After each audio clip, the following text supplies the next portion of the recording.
یہ کوئی فرضی بات نہیں کہہ رہے ہیں۔ بعض بزرگوں نے روزہ رکھنے کی ضد کی اور ایسی ضد کی بلکہ گھر والوں کو ایسا بلیک میل کیا کہ گھر والوں نے انہیں روزہ رکھنے چھوڑ دیا۔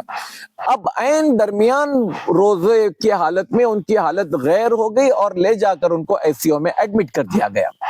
ہماری یہ درخواست، ہماری یہ گزارش ان کے سامنے رکھیں کہ آپ اللہ کے حکم کے تابع ہیں۔ اهدنا الصراط المستقیم۔ السلام علیکم ورحمۃ اللہ وبرکاتہ۔ وعلیکم السلام ورحمۃ اللہ وبرکاتہ۔ الحمدللہ رب العالمین والصلاة والسلام علی رسولہ الکریم، اما بعد۔ گزشتہ کئی مجلسوں میں ہم نے روزے سے متعلق کئی مسائل کو معلوم کیا۔ آج کی مجلس کا سوال یہ ہے شیخ کہ کچھ بزرگ ایسے ہیں جو کمزور ہیں اور بڑھاپے کی انتہا کو پہنچے ہوئے ہیں، لیکن روزے کے سلسلے میں وہ جو ہے ضد کرتے ہیں کہ ہمیں روزہ رکھنا ہی ہے۔ ایسے لوگوں کے لیے اسلام کا کیا پیغام ہے؟ بسم اللہ الرحمن الرحیم، الحمدللہ رب العالمین والصلاة والسلام علی رسولہ الکریم، اما بعد۔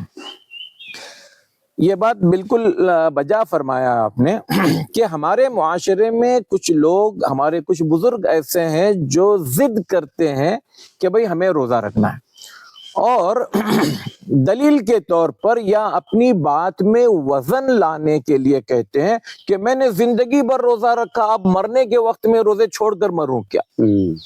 تو ایسے بزرگوں سے ہم بڑے ادب کے ساتھ کہیں گے، بڑے احترام کے ساتھ کہیں گے کہ دیکھیے، آپ نے زندگی بھر جو روزہ رکھا آپ نے اپنی مرضی سے نہیں رکھا، یہ اللہ نے آپ کو حکم دیا تھا کہ آپ یہ روزے رکھیں۔ جس رب نے آپ کو آپ کی طاقت کے وقت میں، جوانی کے وقت میں آپ کو روزے رکھنے کے لیے کہا، آپ نے روزے رکھا، یہ اللہ تعالیٰ کے حکم کی فرما برداری تھی، آپ نے اچھا کیا۔ اب آپ جب کمزور ہوئے ہیں، آپ بیمار ہیں، آپ طاقت نہیں رکھتے ہیں، تو ایسی صورت میں وہی رب آپ سے یہ حکم دیتا ہے کہ تم روزے مت رکھو۔ ارے بھئی، جس رب کے حکم سے آپ نے روزہ رکھا تھا، اسی رب کے حکم کی فرما برداری یہ ہے کہ آپ روزہ چھوڑ دیں اور خوشی سے چھوڑیں، شرح صدری کے ساتھ چھوڑیں، پورے اطمینان کے ساتھ چھوڑیں، اور یہ کہیں کہ میرے رب نے مجھ سے یہ روزہ اٹھا لیا ہے، لہٰذا میں روزہ نہیں رکھوں گا، اور اس پر خوش رہیں کیونکہ آپ نے اللہ کی رخصت پر، اللہ تبارک و تعالیٰ کی اجازت پر آپ نے یہ کیا ہے۔ اچھا، آپ یہ دیکھیں، بعض اوقات یہ پرابلم آتا ہے، کئی جگہوں پر ہوا ہے، یہ کوئی فرضی بات نہیں کہہ رہے ہیں۔ بعض بزرگوں نے روزہ رکھنے کی ضد کی اور ایسی ضد کی بلکہ گھر والوں کو ایسا بلیک میل کیا کہ گھر والوں نے انہیں روزہ رکھنے چھوڑ دیا۔ اب عین درمیان روزے کی حالت میں ان کی حالت غیر ہو گئی اور لے جا کر ان کو آئی سی یو میں ایڈمٹ کر دیا گیا۔ بھیا، آپ نے جن کا ایک روزہ، جن پر روزہ فرض نہیں تھا، جن سے اسلام نے روزہ ہٹا لیا، آپ نے روزہ رکھا، اب آپ نے اپنے گھر والوں کو پورے مہینے کے لیے ڈسٹرب کر دیا۔ جن کے روزے رکھنے ہیں، اب ان کے آپ نے ہاسپٹل کے چکر لگوائے۔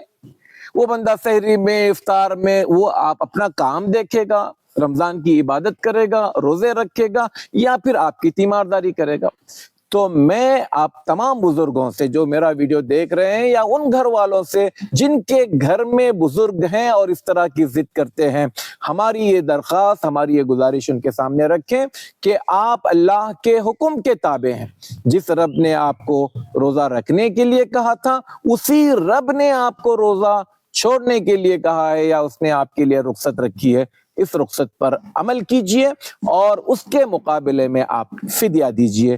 تو یقیناً فدیہ کے حوالے سے ہم نے پہلے بھی بتایا تھا کہ یا تو آپ ایک مسکین کو بلا کر ہر دن گزرنے کے بعد، یعنی پہلے روزے کا کھانا آپ دوسرے دن مسکین کو کھلائیں، دوسرے کا تیسرے دن، اس طرح سے آپ بلا کر کھلائیں، یا پھر 28 29ویں روزے کے دن آپ جتنے روزے ہو چکے ہیں اتنے مساکین کو آپ کھلائیں، یا پھر آپ ایک دن کا 1.5 کلو کے حساب سے اناج دیں۔ تو اس طرح سے آپ کے یہ روزے کا بدل ہو جائے گا، اور آپ اللہ کے حکم کو مان لو گے تو یقیناً آپ اجر سے سرفراز ہوں گے۔ اللہ تعالی ہمیں کہنے اور سننے سے زیادہ عمل کی توفیق عطا فرمائے۔ جزاک اللہ خیر، بارک اللہ فیکم۔ السلام علیکم ورحمۃ اللہ وبرکاتہ۔